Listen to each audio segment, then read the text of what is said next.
अंतर्गत गलादरी चौक के पास व्यवसायी सह राजनेता सुभाष मुंडा की उनके कार्यालय में घुसकर कुछ अज्ञात अपराधकर्मियों द्वारा गोली मारकर हत्या की जाने की घटना प्रतिवेदित हुई थी, जिसको लेकर नगड़ी थाना में थाना कांड संख्या 133/23 दर्ज किया गया और उक्त कांड के उद्भेदन हेतु सिटी एसपी के नेतृत्व में एक विशेष अनुसंधान दल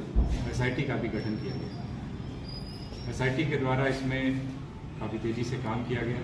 और जो भी तकनीकी आसूचना एवं मानवीय आसूचना उपलब्ध थी उसके ऊपर लगातार कार्रवाई की।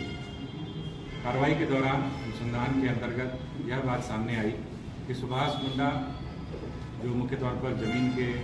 कारोबारी थे, ज़मीन के कारोबार से संबद्ध थे, उनका नगरी थाना अंतर्गत ही दल्लादली मौजा में 119 डेसिमल के भूखंड के स्वामित्व को लेकर वहीं के एक और जमीन कारोबारी छोटू खलको छोटू उरांव के साथ विवाद पिछले कुछ समय से चला आ रहा। इस 119 डेसिमल के अलावा एक और ज़मीन थी जो लगभग 90 डेसिमल का एक प्लॉट था, उसको लेकर के भी छोटू खलको के द्वारा एक एग्रीमेंट किया गया था, जिसको लेकर मृतक के साथ विवाद चला आ रहा। ये दो जमीन स्पष्ट तौर पर अभी तक ये भूखंड सामने आए हैं जिसको लेकर विवाद की स्थिति थी। इसके अलावा भी कुछ ऐसे मामले प्रकाश में आए हैं जिसको लेकर दोनों के बीच में जमीन को लेकर एक विवाद की स्थिति बनी है, जिसका अनुसंधान अभी किया जा रहा है। उक्त 119 डेसिमल जमीन पर कब्जा करने के उद्देश्य से छोटू खलको ने सुभाष मुंडा का सहयोगी के साथी कारोबार में संलिप्त रहा है, संलग्न रहा है, विनोद कुमार उर्फ कन्हैया, उसके साथ में एक डील की कि 119 डेसिमल ज़मीन अगर हमारे कब्जे में आ जाती है सुभाष मुंडा को की हत्या करने के पश्चात या उसको रास्ते से हटाने के बाद, तो उस ज़मीन में हम लोग दोनों ही आधा आधा हिस्सा उसमें कर लेंगे। तो एक तरीके से इन दोनों ने ही सबसे पहले प्लान किया, जिसमें कि इसका ड्राइवर सह पार्टनर अभिजीत पाड़ी, जो छोटू कल्को का ड्राइवर सह पार्टनर है, वो भी इसमें शामिल था, जिसको इस पूरे घटनाक्रम की जानकारी थी और वो भी इसमें एक तरीके से संलिप्त था। इसके पश्चात छोटू खलको और विनोद ने उसके एक करीबी कुख्यात अपराधकर्मी से संपर्क किया,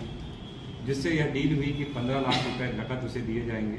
और 10 डेसिमल ज़मीन, जो 119 डेसिमल का प्लॉट था उसमें से 10 डेसिमल ज़मीन भी उसको दी जाएगी। इसके आधार पर उस कुख्यात अपराधकर्मी के द्वारा शूटर्स के भी अरेंजमेंट किए गए और विनोद कुमार उस कन्हैया के द्वारा उस अपराधकर्मी को 3 लाख रुपए एवं छोटू खलको के द्वारा 1 लाख रुपए अग्रिम राशि के रूप में उपलब्ध कराया गया। छोटू खलको के द्वारा एक देसी पिस्टल भी अपराधकर्मी को उपलब्ध कराया गया, जिसका प्रयोग घटना को पारित करने के लिए हत्या के दौरान किया गया। छोटू खलको और विनोद कुमार के सहयोग से उक्त अपराधकर्मी और उसके सूत्रों द्वारा घटना स्थल का जो है वो पूर्व से ही रेकी किया गया। पहले से ही लगभग ये प्लानिंग तकरीबन 20 दिनों के पहले की है और एक हफ्ता पहले भी इसकी रेकी की गई। घटना की एक दिन पूर्व भी इस बात की रेकी की गई कि किस प्रकार से सुभाष मुंडा का मूवमेंट रहता है, कब वो आते जाते हैं, क्योंकि विनोद उनका करीबी भी था, इसलिए उसे मूवमेंट की पूरी जानकारी भी थी। और यह बात भी निकल करके आई है कि जब घटना ये घटित हुई है 26 तारीख की संध्या को, उसके पहले भी विनोद का उस जगह पर मूवमेंट हुआ था। वहाँ पर होने के बाद उस घटनास्थल से निकल गया था और उसी के द्वारा छोटू को इस संदर्भ में सूचना भी दी गई। उसके पश्चात इन सूत्रों के द्वारा इस घटना को अंजाम दिया गया और घटना को अंजाम देने के पश्चात छोटू कल्को, विनोद कुमार, अभिजीत पाड़ी, ये सारे लोग, उसके बाद जो भी एक लॉ एंड ऑर्डर की सिचुएशन वहाँ पर उत्पन्न हुई, बहुत भीड़ भड़का हुआ, आगजनी और तोड़फोड़ करने का भी प्रयास किया गया, उसमें भी वो लोग वहाँ पर शामिल रहे। इसके पश्चात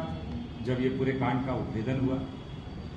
तो पुलिस के द्वारा छापामारी की गई और छापेमारी के दौरान छोटू खलको और इसमें जो अन्य इसके जो 2 सहयोगी हैं, इन तीनों को उपलब्ध हथियारों के साथ जो है नया सराय नगड़ी रोड से गिरफ्तार किया गया है, जिसमें कि जो हम लोगों के पास बरामदगी है वो एक जो हत्या में प्रयुक्त 7.65 mm का एक लोडेड देसी पिस्टल है वो बरामद हुआ है, एक .22 का लोडेड रिवॉल्वर भी मिला है, एक काला रंग का पंप एक्शन शॉटगन भी मिला है और एक काला रंग का टेलीस्कोपिक लोडेड स्पोर्टिंग राइफल भी वहाँ से बरामद हुई। इसके अलावा 4 मोबाइल फ़ोन भी बरामद हुए हैं और जिस गाड़ी से ये लोग भागने के फिराक में थे वो गाड़ी भी एक टोयोटा फॉर्च्यूनर गाड़ी है, वो गाड़ी भी इनके पास से बरामद हुई है। इस प्रकार से इस पूरे कांड का खुलासा किया गया है। कुछ लोगों की गिरफ्तारी अभी शेष है, जैसा मैंने बताया, उनके लिए पुलिस लगातार विभिन्न स्थानों पर छापेमारी कर रही है। उम्मीद है कि बहुत जल्द उनकी भी गिरफ्तारी सुनिश्चित की जाएगी।